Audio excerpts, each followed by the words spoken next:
subscribe. Hi everybody and welcome back. My name's Alison, the online piano and the online violin tutor. Today I'm going to do a video on the violin versus the piano. This isn't kind of a dueling match or a contest or anything like that. I'm just kind of, I don't know, I suppose it's just more of an information thing, an FYI. These are just the differences that I've come up with between playing the violin and piano. It's not meant to be negative or in any way like that. It's just, I don't know, perhaps some of you play the violin and you're thinking of playing the piano, because you know I have violin videos and piano videos as well. So perhaps you play the violin and you want to know what the differences between the violin are and the piano. Maybe you can take some things that you've learnt on the violin across to the piano, and vice versa. So maybe you play the piano and you want to see what it's like to play the violin and that kind of thing, and see if any of those skills are transferable and things. So in no particular order, I'm just going to be going through some of the points of the good points the violin has that the piano hasn't, and vice versa, and that kind of thing. So in no particular order. So on for the piano you have two, sorry, I am reading notes down here actually because I have written them down because I've got a good 12 points here that I can't remember otherwise.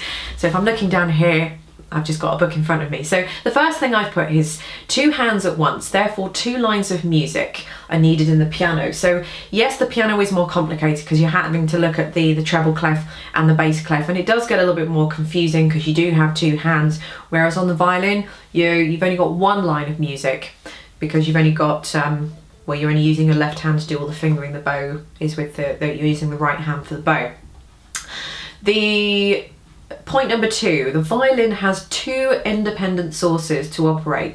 So you've got the left hand is operating the fingers and the right hand is operating the bow. On the piano you don't. Both the hands are doing exactly the same thing because they're both sitting down on the piano, so they are doing the same thing. But again, I suppose in comparison to that, you've got two lines of music where the violin's only got one line of music, so to speak. Point number three, the intonation on the violin is a bit of a bugger really. The piano is not as much because you've got all the notes written out in front of you. So the the violin is fretless, so you don't know where you're going to put your fingers, so you're going to have to learn where to put your fingers. So that can be a bit irritating, to say the least, that you have to learn where to put your fingers, so intonation can be a problem. With the piano you don't have to actually concern yourself with intonation because all of the notes are sitting there in front of you. So if you want to play a C, boom, you can just knock down a C, and so on and so forth. So the difference is there, intonation on the violin and on the piano, so it's easier on the piano than it is on the violin. Number four, you have to tune the violin, but you don't have to tune the piano. You do have to tune the piano, but you would normally get a piano tuner to come in and do it for you, so it really isn't your problem.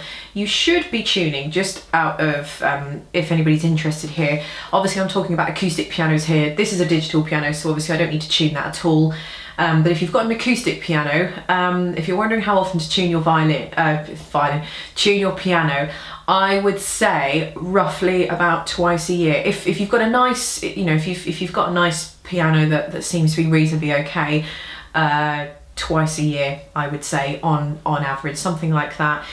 Your piano tuner would recommend, if you get a piano tuner in, they would recommend based on the condition of your piano. For example, they would tell you how often they thought it needed to be tuned. If you were, if you were really playing it a lot, if you were doing a lot of performances, so basically if I was playing the piano, if I had an acoustic piano for example, and I was playing the piano as much as I was playing the violin, I'd probably have to get it tuned every two months, maybe even every month, but probably 2 to 3 months I would say, depending on the condition of my piano, because I really would be hammering it out a lot and that would cause it to go out of tune. So it would be no more than me hammering this quite a bit, and then I have to sort of tune it up just to keep it in tune because I'm bending the strings and I'm using them all the time. So it's the same principle because you've got strings inside a piano, obviously not this because it's digital, but you've got strings inside a piano as well, so it almost works on the same principle. Okay, number five. I suppose you can use your own violin. So this is my violin, I'm used to my violin now, and I can take this anywhere I go.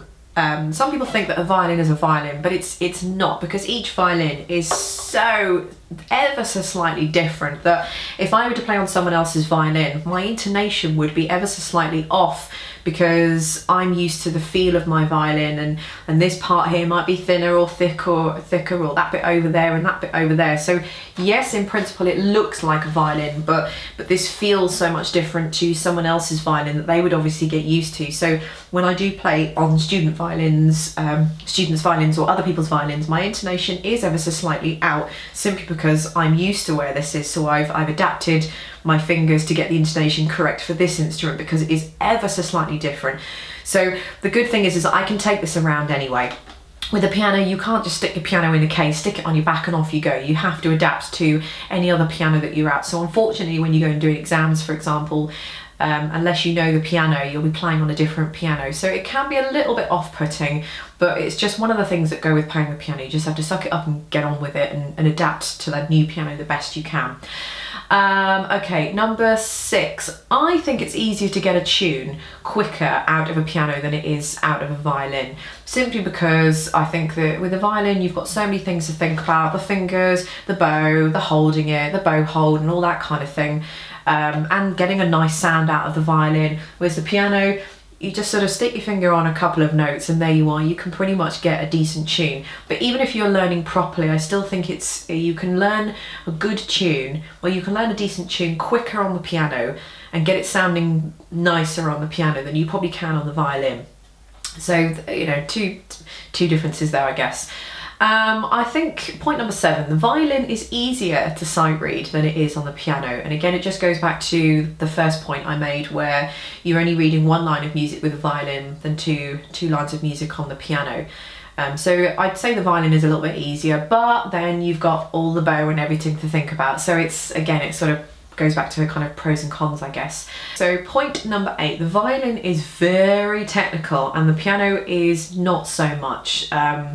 The piano is technical, don't get me wrong on that one, but I guess what I'm trying to say with the violin is that you've got a lot of bow technicalities, lots of different types of bow movements and things that you can do: staccato, spiccato, martelé, etc, etc, etc. The list goes on, and there's loads of different things that you can do with the violin, and they are so difficult to master. Trying to get a smooth tone, trying to put vibrato in, all that kind of stuff. So there are more technicalities involved with the violin than there are with the piano. The piano, you have to develop more of a communication with the music, more expression, and more with feel and touch on the keys and how you address that to the type of sound you get. But the violin, I'd say, is more technical than the piano. So the piano is easier in that respect than it is on the violin.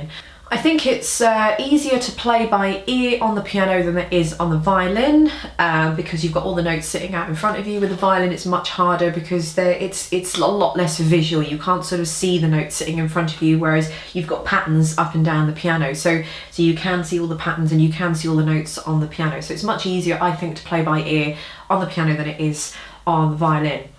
Number 10, using the sustain pedal. You have to use a sustain pedal. We don't have to, but there's an option to use a sustain pedal with a piano, but there isn't with the violin. But if you want to create sustain with the violin, that's much harder than using the pedal. So you can't really compare the two in sustain wise, but with the piano, you have a pedal to use as well. So that's almost like having a third thing to think about. Right hand, left hand, foot on the pedal, which is just as complicated really as the violin, the bow, the fingers, and getting them all in the right place and all that kind of thing. So when pianists get to use the sustain pedal, they almost get a small flavour of what it's like for us to play the violin when we're starting out in the beginning, because there's so many things to think about and everything. Number 11, playing Mozart, for example, or something similar on the piano, for example, can be a little bit like painting by numbers. So one of my students was actually playing a piece of Mozart the other day, and I was asking them what they found easy about the piano, and they said Mozart's quite nice, and some of Beethoven as well, or anything similar to Mozart, because it's I suppose not this easy is not the right word. You know, things by Mozart are quite difficult to do, but it's easier, for example, than playing a piece of Chopin, because it's very scalic, it's very arpeggiated as well. So a lot of the fingers, a lot of the notes, sorry, are all under the fingers. So it makes it almost a breeze to play. You can look at the notes, you can see the shape in the music, and you can just follow your scale pattern up and down, and it can be quite simplistic, and they referred to it as painting by numbers. With the violin, partly that's true. It almost depends what you've got. If you've got a piece of music by Kreisler, you can often get the same pattern of fingering, which just follows up and down the string.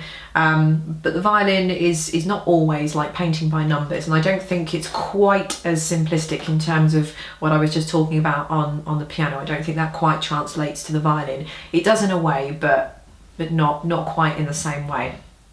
The last point, starting a new piece on the piano is difficult, but I think on the violin it's a lot easier. And again, it goes back to point 1, point 2 that I made earlier, when you've only got you've got 2 lines of music to read in the piano, but you've only got 1 in the violin. So I find it a lot easier to sight read music on the violin initially, because I haven't got to worry about what my left hand's doing on the piano. So I've only got to read 1 line of music. So I think it's much easier to sight read on the violin than it is on the piano.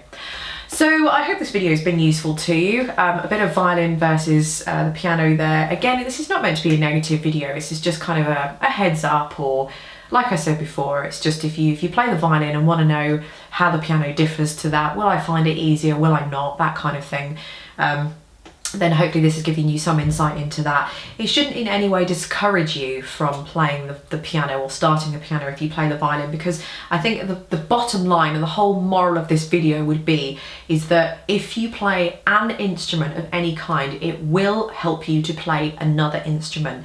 When I started the violin, I was already about grade 5 or something in the piano. So I didn't have to be taught how to read music. I didn't need to know the key signatures. I didn't need to know any theory at all. I think I'd already done my grade 5 theory by the time I started the violin. But all I needed to know was just how to operate the whole violin. So I just needed to know what the names of the strings were. I needed to know how to put the bow and different types of bowing technique. So it really cut out a massive portion of my violin learning, and that was how I was able to learn very, very quickly on the violin. So the skills that I had on the piano didn't really necessarily translate into the violin, but the musical skills that I had, i.e. reading music, interpreting music and all that kind of thing, did translate, because it meant I didn't have to worry about any of that when learning the violin. I just needed to be taught how to operate said instrument, so to speak.